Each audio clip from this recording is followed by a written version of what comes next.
Alright, so about 2 weeks ago, I know I'm very late with the video, do greatly pardon my tardy everyone, but anyhow, I finished watching the entire live action of the Avatar The Last Airbender, and as much as many parts brought greatly improved nostalgia and just conceptually were improvements on the original show, there were some issues with the writing and performance at times. I'll have some jasmine tea sent to you.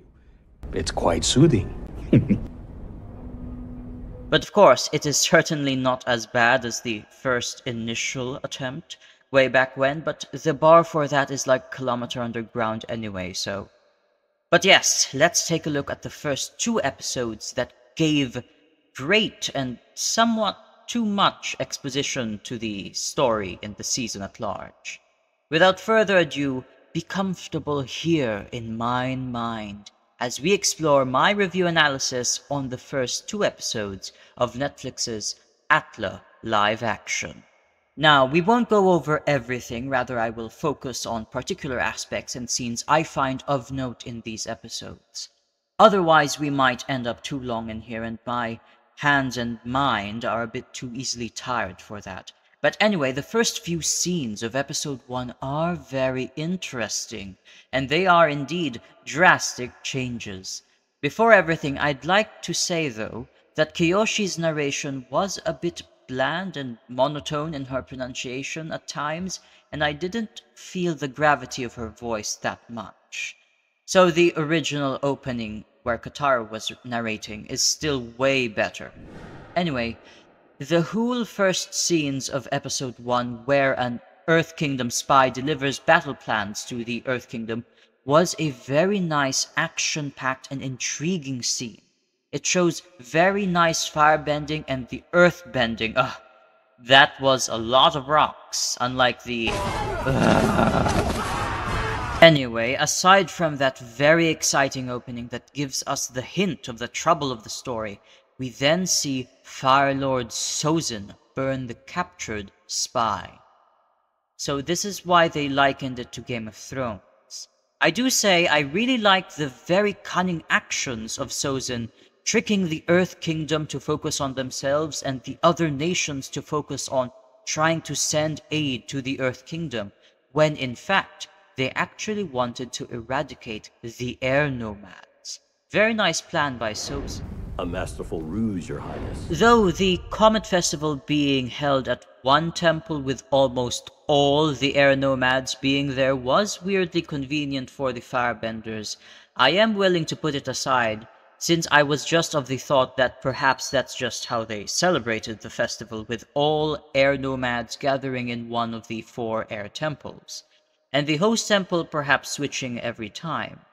For me, it is not that big of a deal and just looks like a tradition the Fire Nation exploited and saw great opportunity in.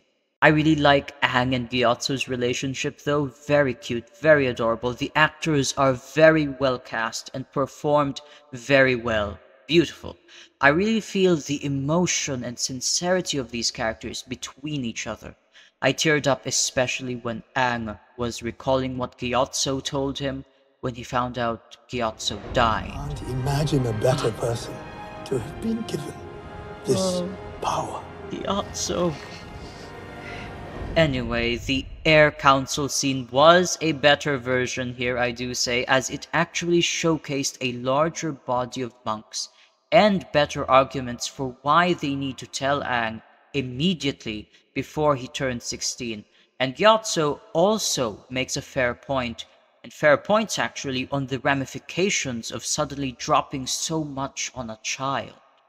Oh, and about Aang being able to fly is very odd, as it would imply that he has detached himself completely from the world, but we know this not to be the case, since Appa and Gyatso for one are still alive as of this moment, you know, and alive and very much cared for by Aang. So yeah, that doesn't make sense how he can fly. Also, isn't the Avatar's duty to the world, like what Yang Chen originally said? So yeah, because of that, it's literally impossible for any Avatar to learn to fly, because you do need to literally detach yourself from the world and anything of the world in order to be able to fly. To be free. Many great and wise air nomads have detached themselves and achieved spiritual enlightenment. But the Avatar can never do it. Because your sole duty is to the world. Here is my wisdom for you. Why didn't you ever tell us you can fly? I wasn't sure I could. Only one other airbender in history had the ability. How'd you figure out how to do it? I found true freedom. I am no longer bound to this earth by worldly desires. I have entered the void. Also, why do they say in too much detail about the things that are happening and that had happened? Like, it feels like they are being too elaborate and detailed with the exposition and the explanations that it doesn't feel like a real conversation sometimes between the characters. We see this especially when Katara explains things to Aang, and especially in the later episodes. Everything. Everyone. Afterwards, our father set out with the other warriors to hunt down firebenders. That was 3 years ago, and we haven't seen him since. He left Sokka in charge. We just started searching. I see, had to go fast. We all did.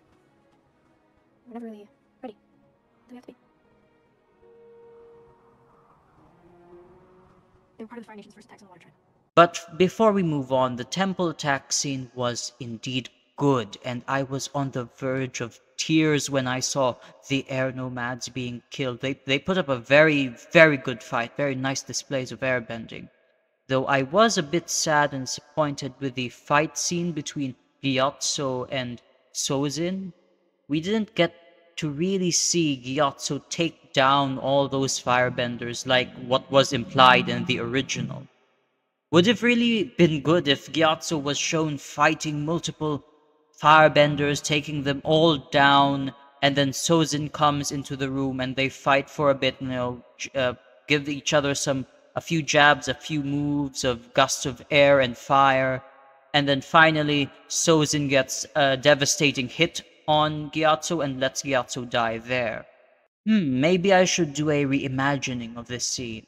Anyway, very sad scene indeed. But then we get to see Katara and Sokka. Really nice acting, though I feel Katara's character in a writing standpoint is a bit diminished here. She lacks more a motivated spirit. I think her too timid in this live action, but it's hardly bad really. The character still seems good, at least for now. Sokka, on the other hand, is a very nicely performed, but his character does lack an element of depth to it, provided by the original's multiple flaws, including the sexist flaws of Sokka, and a lot more. The siblings are portrayed here well, but lacking something.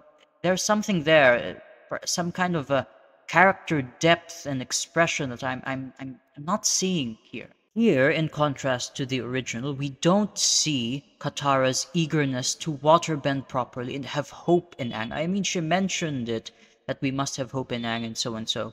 But it's not that emphasized and properly expressed as like in the original show, but also that she has dedicated her efforts to fill the motherly role that she and her younger brother lost. And Sokka also dedicated to protecting his village, having to be burdened with how impotent and helpless they were to protect their village, and thus losing their mother in the process. But this also feeds into his flawed, ignorant mindset that he will have to overcome. The siblings in this adaptation lack these things. They are well acted, well performed, but in terms of writing, they are lacking. The execution, however, of the freeing of Aang does have issues and was better in the anime, definitely, but I don't want to dwell on that too much. We then see Iroh and Zuko, and I have to say, Zuko, as portrayed and written as a character, is very well done here. I think he is the best character in this adaptation, in my opinion.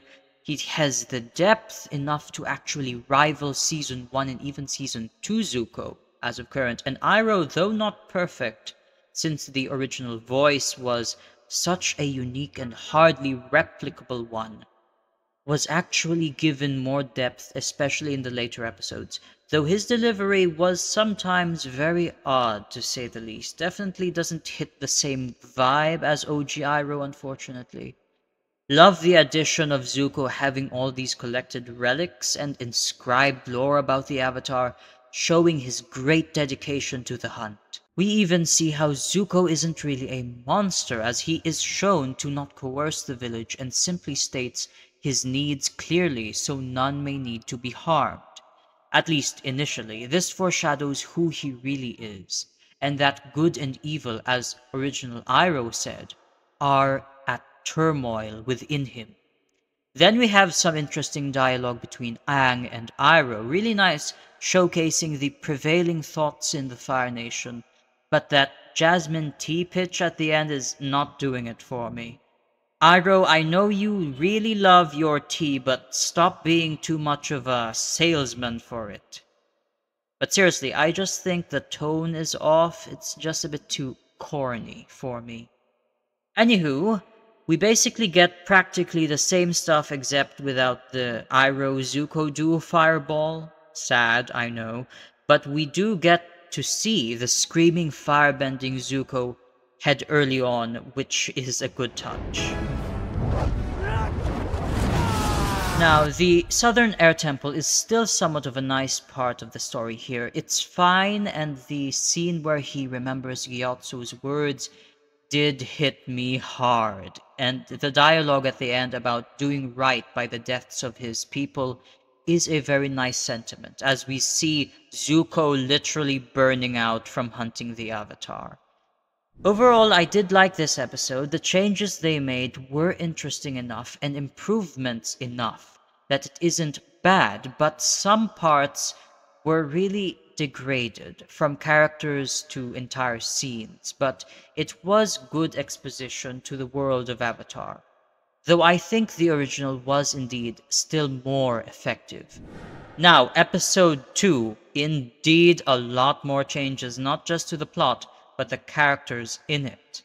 So here, instead of Roku, we have Kyoshi guiding and mentoring Aang about the Avatar, and specifically the Avatar state, which, like when she narrated the opening, was a bit poorly delivered at times, though as we will see in later episodes, I do think in this season she is the best cast and delivered past Avatar.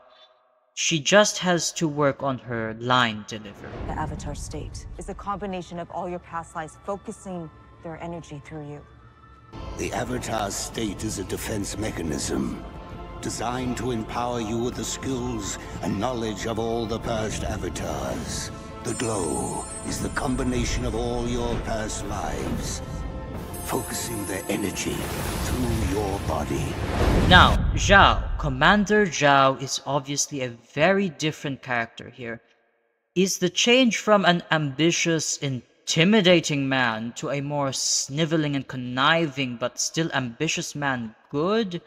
For me, it may actually have diminished the character, again, the potency of the character.